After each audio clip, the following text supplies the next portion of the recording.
What's good, YouTube? It's your boy Max, and today we're back to 7 deadly sins as rappers. If you're new, drop a like, subscribe, go to 1,000 subs. Let's hop into the video, man.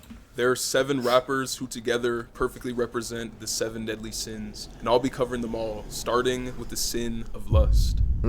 Lust is described as an inordinate craving for the pleasures of the body. A rapper who embodies lust to the fullest extent is none other than Future. Future is a rapper who's been in the game for over a decade and has become infamous for his toxic nature when it comes to women. For sure. To the streets. The music streaming service Tidal calls him the king of toxic and state that his music ranges from lyrics about infidelity to sexual prowess and pleading to exes that have moved on. Speaking of his exes, Future actually had children with a lot of them, having 8 kids in total, with not one. I mean, actually, for a rapper, is that a lot? Because, niggas like, I think that's a lot. That's up there. Because I know niggas like Nick Cannon got like 12. Youngboy got like 12.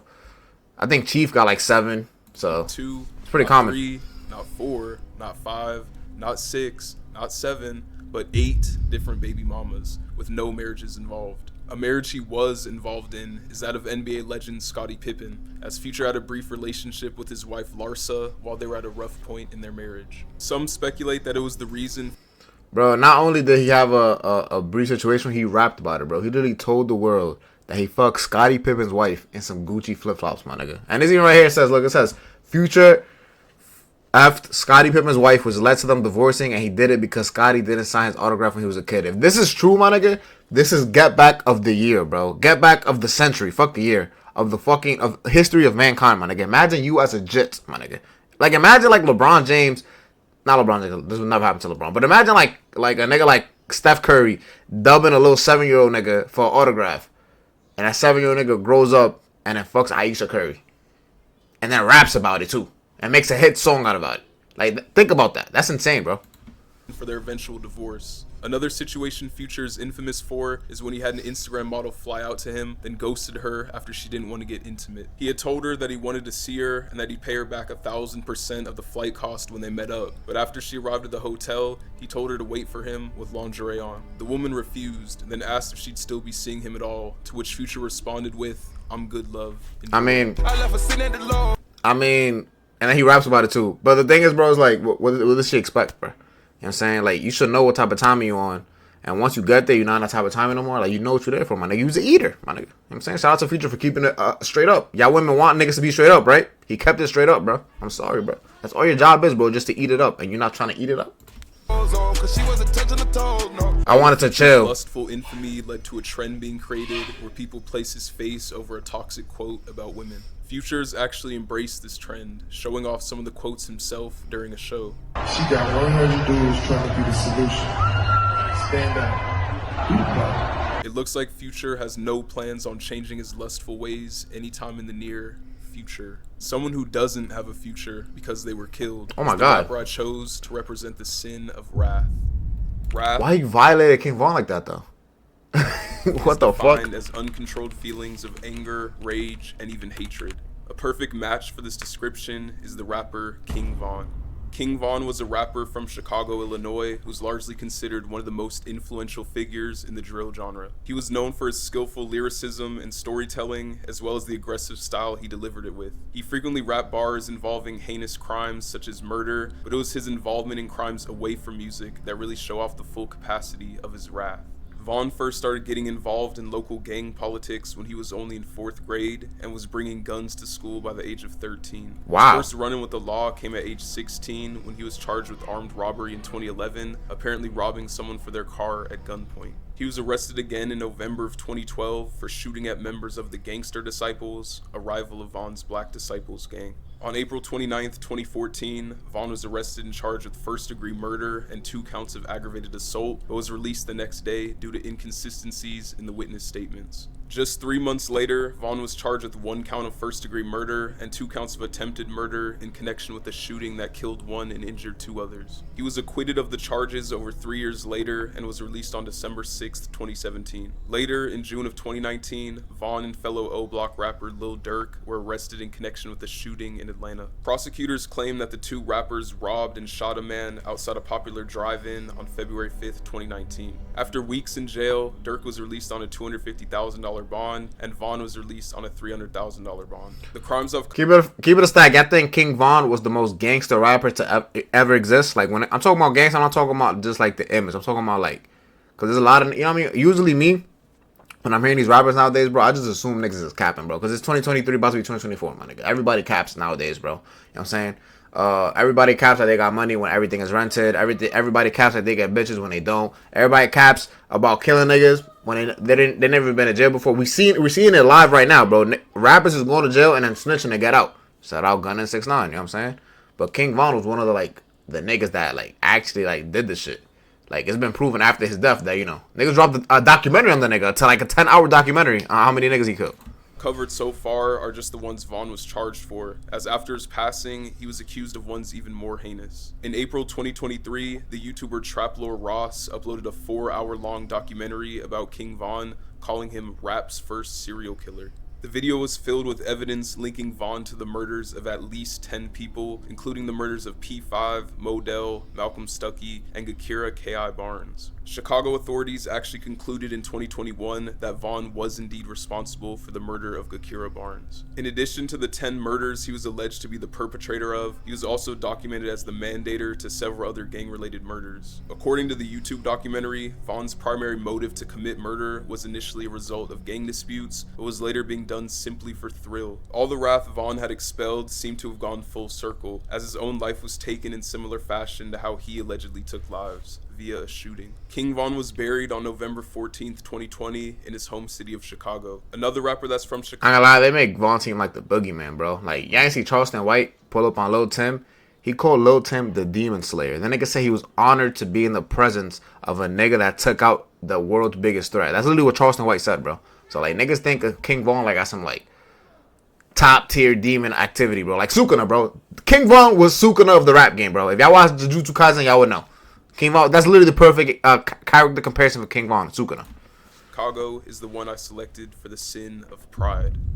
The definition of pride is believing that one is essentially better than others, failing to acknowledge the accomplishments of others, and excessive admiration of the personal self.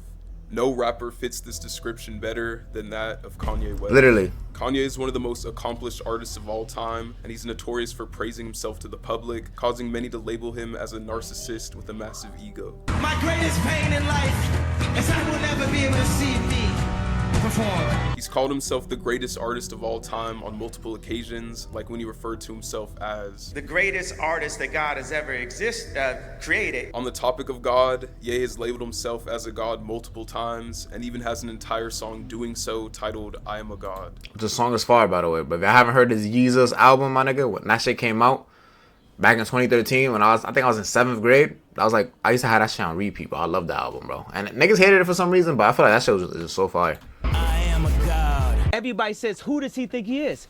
I just told you who I thought I was. A god. I just told you. No bullshit. I think Kanye might be like top 3 funniest rappers, if not top 2. But not even that too though. Like, are we gonna? If he wasn't like had that much pride in himself, do you think he would be as successful? I think that's what got him to him believing in himself, bro. Watch the Kanye doc, my nigga. Like, the nigga really believed in himself, bro. Like, he even recorded his journey because he knew, like, yo, I'm gonna record this shit because niggas finna watch this shit when I blow up type shit. So, like, I feel like everybody needs some level of pride. Now, to get to the point where you shitting on other niggas, I don't know. I don't condone that, but believe in yourself for sure. Because even, like, you would say Michael Jordan, LeBron James, those guys got a bunch of pride, too. Anytime you ask them, they say they're the greatest players ever. So, I feel like you need that type of shit. Now when it gets to the point where you're shitting on other people, nah. That's who I think I am. Ye also has an entire song about himself titled I Love Kanye. Another fire song. And the album that the song is on, Ye called it the best album of all time. On another Up there. song from the same album titled Famous, Kanye takes credit for Taylor Swift's rise to fame, citing his 2009 interruption of her VMA speech as the catalyst for her fame. I mean, is he lying though? Keep it a stack. Did anybody outside of the country genre know who Taylor Swift was before this moment? I think not, my nigga. This moment right here is really what made her into the icon that she is today, and I'm stamping that. Kanye made her. Similar onstage incident in 2006 after losing out on an EMA award. Oh, hell no! This video costs $1 million, fam! If I don't win, the award show loses credibility. I appreciate it, man. You know, it's nothing against you. I've never seen your video. It's nothing against you. But hell no, man. Ye also has a reputation for constantly delaying music and being late to scheduled events, and continued lateness is actually a showing of pride, as it tells those who must wait that their schedules are not a priority. You should be honored by my lateness, that I would even show up to this fake shit. Despite Kanye's pride causing him to be labeled as a controversial figure to the masses, he's still one of the biggest artists on the planet, with a cult-like fan base that is still constantly growing to this day. I lie, bro. The nigga made graduation, bro. So, like, we let him slide with a lot of shit, bro. He can say what he wants, my nigga. You know what I'm saying? We don't really, we check him sometimes, but we'll accept him back in. Like, yo, bro, I ain't gonna lie, bro. Like, you been on time off for a good 3 months. Come back, bro. It's time. Something else that's constantly growing is the discography of the rapper I have representing the sin, gluttony. Gluttony is characterized by a limitless appetite and overindulgence to the point where one is no longer consuming just to live, but rather living to consume. A rapper who expresses gluttony by constantly consuming beats and releasing music is NBA Youngboy. Really? Youngboy is a Louisiana rapper who's infamous for the absurd amount of music he puts out. He started writing and making music at the young age of 14, eventually dropping his first mixtape in April of 2015. Since then, in just an 8-year span, Youngboy has released a mind-boggling 26 mixtapes, 102 singles, 6 studio albums, 3 compilation albums, and 3 EPs. I ain't gonna lie, it does feel like the nigga Youngboy drops music every week, bro. I ain't gonna lie. I feel like he drop an album like literally every 2 weeks. This caused many to label his music as quantity over quality. Bullshit. Ain't no, what the tweets up? And 3 EPs. This caused many to label his music. Zero talent, makes the same songs, drops the same 50 albums in a year, confused, prefers. Okay, you don't listen to Youngboy, nigga. He does not just make the same song over and over again. He has type of genres in a song that he makes. Yes, he has the song, the murder music for the niggas that like the murder music. He got, you know, the little pain music that he describes his pain. You know what I mean? That you can feel the pain in his heart. He has those type of songs. He got the love songs. Like, he has different quality, different flows. You just don't listen to Youngboy. Confused, maybe, I don't know. And then I would say he does prefer quantity over quality, because if he were to drop less, he probably could make way better songs. But at the end of the day, like, wouldn't you argue that for any career? Like, YouTubers drop, I'm dropping videos every day right now, so it's like you could argue that. You know what I'm saying? You streaming every day, like, you really, everybody's doing this. This is like, we're in an era where like people want quantity, not really quality. Like, he's just providing to the era we're in. Music as quantity over quality, as most other artists who make thousands of songs, like Juice WRLD for example, choose only to release a select few which they consider to be their best, rather than just putting out as much as they can. But niggas complain about that too. Niggas complain when Cardi don't drop, or when Chief Keef decides not to drop, or when Uzi just teases some shit and then don't drop it. So it's like, it's either it's a lose-lose situation. If you drop too much, you're quantity over quality, and if you don't drop at all, you just a dickhead that's hiding music from your fans. So it's like, you can't win. Much music, Youngboy said, "It's a disease. Literally, I cannot help myself. I tell myself sometimes I'm not gonna drop until months from now, but it's addictive. I wish I knew when I was younger how unhealthy this was for me. The music is therapy, but I can't stop it when I want." In 2022, Youngboy challenged himself to release 10 mixtapes that year, but after 101 songs, including 7 mixtapes, he made a comment saying that he ran out of rhymes and asked for help. He ironically released another project just 10 days after making this comment. While Youngboy's been scrutinized for his addiction to releasing music, it's also helped him become one of the most accomplished rappers in the game. He's constantly at the top of not just rap, but all genre most streamed lists every year. He became the youngest artist to receive 100 RIA Gold or Platinum certifications at 22 years old, and became the youngest artist to chart 100 songs on the Billboard Hot 100 at 23 years old. The next rapper on my list... That clown the nigga, I don't see it as gluttony, bro. I just see it as hard work and dedication, bro. Real talk, bro. And I'm not even trying to be a dick sucker right now. I'm being dead ass, bro. Like, a lot of people don't have that problem. If I could have that problem, I wish I could, where I could just like be consistent with what I do and do what I love. You know what I'm saying? Like, and that's what brought him success, bro. That's what's feeding his family. So why would he stop? This has the exact opposite work ethic of Youngboy, and that's why the sin they're representing is sloth. Sloth is described as a reluctance to work or make an effort, also known as laziness. A rapper whose career quickly went downhill as a direct result of their sloth is Lil Xan.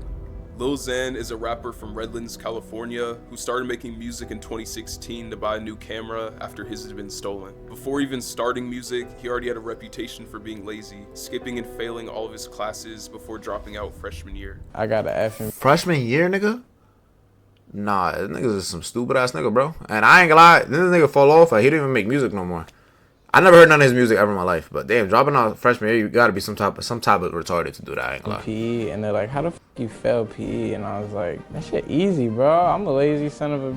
So I failed every class up until I dropped out freshman year. He wasn't a well-known artist until the release of the music video to his song Betrayed on the Lyrical Lemonade channel in 2017 that completely skyrocketed his career. The video quickly amassed hundreds of millions of views. It seemed like he was bound. I mean, he has to have some type of talent. He got almost 300 million views on a song. For a successful career, but it turned out that he was too lazy to capitalize off of his newfound success. He failed to show up to numerous meetings with other big rappers, giving him an opportunity that could have greatly boosted his career. He kept missing the meetings. When he released his debut album in 2018, it was met with overwhelmingly negative reviews, as it was pretty obvious that he put little effort into the project. I remember when Lil Xan's album came out, right?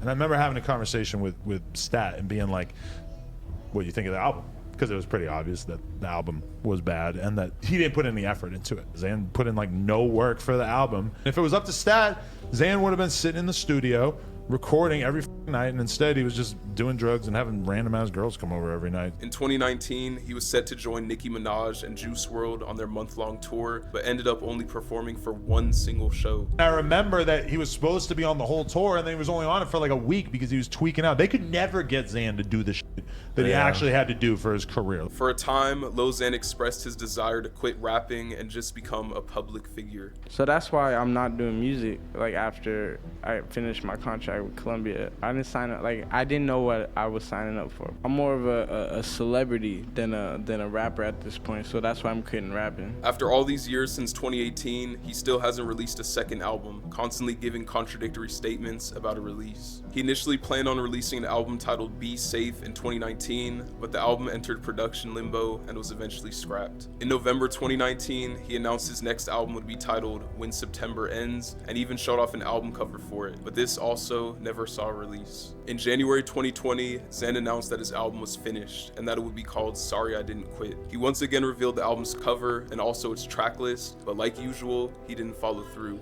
and the album never released. It took him almost 4 years since 2018 just to release another project, which was a measly 5-song collab EP. Due to his own actions, Lil Xan's career in the spotlight had almost no longevity, which is something that cannot at all. That's crazy. Like how lazy you gotta be to like drop only 5 songs in a 4-year span, man. I mean, you're making an average of 1.5 songs a year, bro. Like, come on, man. What type of lazy shit is that, bro? And even that's why I wonder what the face. I be wondering when niggas with face tats. I like, especially white people too. Like now, I know he's not white. I think he's Mexican. But I'm talking about like whiter skinned people. You know what I'm saying? Like, cause I know dark skinned people, you can't really tell. Like Lil Wayne, you can't really see the face tats and shit, cause he's getting older and shit. But I want to know what Lil Xan gonna look like when if he makes it to fucking 60. Cause I know a nigga do perks and shit, but I want to see what that look like. About the rapper I selected for the sin of envy. Envy is defined as jealousy over the blessings and achievements of others. A rapper that has been seen expressing these envious attributes on numerous occasions is Nicki Minaj. Nicki is widely considered to be one of the greatest rappers of all time, as she was the top-selling female rapper of the 2010s. Her massive success did not come without a fair share of controversy, as she's been the perpetrator of multiple feuds with other artists stemming from jealousy. Funnily enough, Nicki's journey in rap actually all began from jealousy, as her whole reason for writing her first raps was because her neighbor was a rapper and she wanted to show that she was better. I was like 11 and I wanted to show the girl next door because she was like a good rapper and she thought she was so much better than me. So when she left, I went home and I wrote this little rap so I can like show her, and then I rang her bell and I started saying my rap and she just stood there like.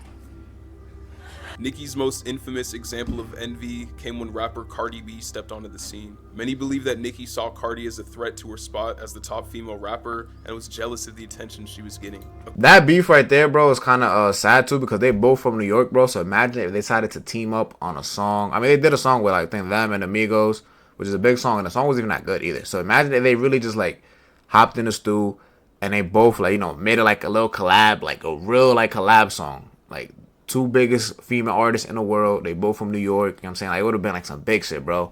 But just, I don't know what their beef was. I mean, I guess it's just Nicki being jealous and shit. According to Cardi and the evidence that backs her up, Nicki sneak dissed her, lied about her, and even threatened other artists to not work with her, all in hopes to crush her success. In 2018, when Travis Scott's Astroworld album was #1 in its second week over her new album in its first week, Nicki was furious and instantly went to calling Travis names and discrediting his placement at #1. Whole nigga of the week, of course, is Travis Scott. But what we not gonna do is have this auto-tune man coming up here selling sweaters and telling y'all he sold 500,000 albums, because he didn't. She simply Nah, I ain't lie, right there I agree with her though, bro. I ain't gonna lie. Travis Scott fuck with his music more than I fuck with Nicki music. I ain't gonna lie. Travis Scott make bangers, my nigga. Nigga's really talented, but he does have a fucking cheat code. The nigga will sell you some fucking socks that say Travis Scott on them, and then they got them counted as album sales. Like, what type of shit is that, my nigga? This is not music, bro. And it don't even come with no type of music with it. It's just like a bunch of merch. So it's like, I agree with her, and I'll be tight too, my nigga. And that's not even envious. Not accept the fact that his album was charted over hers. Earlier in 2023, Nicki got into a back and forth Twitter feud with City Girls rapper Young Miami over her using the wording "got into some things," which is something Nicki frequently says on her radio show. Young Miami said she definitely didn't get that slang from her, and she reportedly thinks the real reason Nicki called her out is because she was jealous of Young Miami's Carisha Please show, because her Queen radio show wasn't getting the same level of buzz on social media. Someone else who's been getting buzz on social media for their portrayal as a scammer is the rapper I picked to represent the sin, greed. Greed is described as a selfish and excessive desire to acquire something, usually pertaining to material wealth. A rapper whose whole identity is built off of the ideas of greed is Punch Made Dev. Dev initially became known in 2015 for being a YouTuber who would play NBA 2K. Even as a YouTuber, Dev was already showing his scamming ways, making fake videos about other top 2K creators for views. You heard Pretty Boy Fredo, right? He's the biggest one out of everybody. So what I did was I was trying to finesse. I made a fake video on him, and I posted it and said I beat him. And he made a video. This nigga's about damn near cry. He's like, this is not me in the video. He did not play me. This is a clone. This is a fake. Not gonna lie, back then though, bro, especially in the 2K days, my nigga, if a top YouTuber lost a 1v1 to another YouTuber, bro, especially a nigga that's lower than him, that shit made him look horrible, bro. I ain't gonna lie, bro. I remember if y'all was there for the 2K era, bro, Pretty Boy Fredo versus Red City Boy was like a crazy ass beef, bro. Cause like, yeah, that's just insane, bro. So I get why Fredo's almost crying. It was fake. I just did it for the views. He decided to make a switch to music in 2017 after being unsatisfied with NBA 2K's latest game and wanting a more lucrative career. At first I did YouTube videos. I didn't see YouTube I didn't see it making me like $1 million. I want to be a millionaire, so I was like, I gotta do something different. And then that was when 2K18 came out, and that game was just ass. Super like, trash. So I switched over to music. He started by making typical rap music, but a couple years later, on November 19th, 2019, he uploaded his first song in the genre known as scam rap. Scam rap is a hip-hop subgenre characterized by lyrics that focus on various forms of fraudulent activities. All of Dev's songs from this point on were of the scam rap genre, including some full tutorials on how to pull off certain scams. Listen up, I'm finna show y'all how to hit a bank. Just pay attention, this a quick way to jug in any state. He changed his rap name to... I lie, any scammers watching this shit, bro, do he really be talking that shit? Like, do he really like be like giving sauce, or he just be capping and shit? I'm not a scammer, and I'm not finna try this shit either, but I ain't trying to go to jail, my nigga, but... Like, do he really be, like, teaching niggas how to scam for? Like, he's really giving a sauce? Or is he just, like, a meme rapper? He's doing the shit for the memes. Punch Made Dev in 2021, with the term punch referring to stolen credit card numbers. He claims to really be scamming people as well, not just in his music, and he's shown himself doing it too. So as far as scamming goes, are you feel like you're NBA level scammer? Oh, I'm like LeBron of the scamming and Michael Jordan combined. See, I got their balance right there, 430K. I'm about to wire that to this account that I got my hands on. Thank you. Free 10. Let me sniff. That don't really prove much though. You could have had that in your bank account and just asked for the cash from your bank, bro. Like, that don't really prove you just scammed the nigga. Like, you just showed us a computer screen and then went to, like, that don't really prove nothing. So now I got the numbers. The way I could see if he really a scammer, for him to prove it and for him to prove to the world, DM me on Instagram and cash at me $100,000, nigga. If it's that easy, nigga. That's the only way. Only nigga you can send it to is me too. You can't send it to nobody else. I'm the proof. I'm the nigga that's gonna have the proof. I'm about to run this through. So now I just wrote somebody else's info right here. A big wave right now is Cash App. This one's going crazy. 55.8. So 55,000. Literally that simple. And how did you do that? Gotta pay for the size, man. Dev sells a course on Telegram, claiming to teach others how to scam like himself. He's reportedly been arrested for scamming, but continues to do so regardless. Let's see those charges. like himself. He's reportedly been arrested for scamming, but continues to do so. Nigga, this is not scamming charges. Obstructor from windshield and a weapon. Nigga, has nothing to do with scamming. So he's probably not a scammer. He is a scammer. The scam is y'all bum ass niggas paying for the Telegram, bro. Paying for the source. That's the scam. So you niggas is the method. So regardless, some people think that what he's saying and doing is all fake and just to promote his course. And Type even shit. if that is true, that in itself It's still a scam. be Yeah. considered a scam. For sure. Hey man, if y'all enjoyed it, man, drop a like, subscribe, roll to 1,000 subs. It's your boy Max, and I'm on, man. And recommend me any videos y'all want me to watch too. Let me know. It's been getting real hard to find some videos out here, bro.